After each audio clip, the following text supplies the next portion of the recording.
Le château de sable. Sur une plage lointaine, couverte de sable fin et doré, un chiot travaillait avec diligence. Il se penchait soigneusement, ramassait chaque grain de sable et le façonnait avec ses petites pattes agiles. Il voulait que ce château soit le plus beau du monde entier. Le château de sable prenait forme sous ses yeux brillants. Une tour imposante s'élevait au milieu du château, et les murs étaient décorés de coquillages et de galets colorés. Chaque détail était parfait, et le chiot travaillait sans relâche, avec une grande concentration.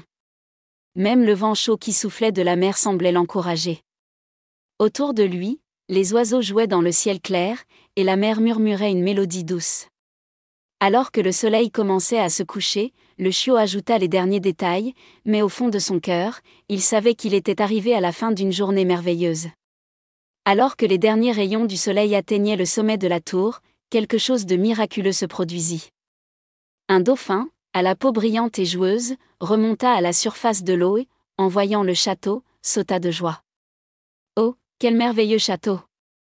Je n'ai jamais rien vu d'aussi beau, » dit le dauphin, sortant de l'eau, à moitié ravi, à moitié impressionné. Depuis le rivage, une vieille tortue sage, qui marchait tranquillement vers les profondeurs, s'arrêta pour admirer le chef-d'œuvre. « C'est un vrai miracle. Un château si beau et si résistant. Il ne tombera jamais, dit-elle, avec un sourire chaleureux sur le visage. » Plus près du rivage, un autre chiot s'approcha, les yeux écarquillés d'étonnement. « C'est incroyable. Je n'ai jamais rien vu de pareil. On dirait qu'il a été construit par les plus grands architectes du monde. » Le chiot, en entendant toutes ces belles paroles, ressentit une immense fierté dans son âme. Il se sentit si heureux d'avoir réussi à créer quelque chose d'aussi merveilleux. Mais juste au moment où il se sentait au comble de son bonheur, la mer, avec un bruit menaçant, commença à s'élever en une vague imposante, se formant au loin, grandissant rapidement et rivalisant avec le ciel. Le chiot regarda avec horreur la vague s'approcher, et son château de sable, fragile et éphémère, commença à s'effondrer.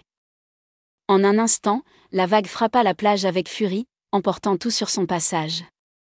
La haute tour s'effondra et les murs magnifiquement décorés fondirent sous la force de l'eau. Le château n'avait aucune chance contre la mer. Le chiot tomba sur ses pattes, la tête baissée, dévasté. Pourquoi s'est-il effondré ? Pourquoi n'a-t-il pas résisté ? Se demanda-t-il, les yeux humides de larmes. Mon rêve s'est brisé. Puis sa mère s'approcha de lui, sa fourrure douce et chaude, et caressa ses oreilles délicates.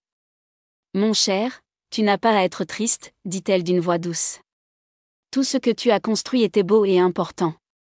Mais tu sais, mon cher, tout dans ce monde a une fin. Le château était magnifique, mais il a vécu aussi longtemps qu'il était censé le faire. Le chiot la regarda avec étonnement, les yeux écarquillés. Sa mère lui sourit et continua, tout comme le jour se termine et la nuit commence, ton château a également eu sa fin. Mais ne t'inquiète pas, mon cher.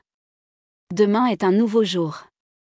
Demain, tu construiras un autre château, peut-être même plus beau que celui-ci.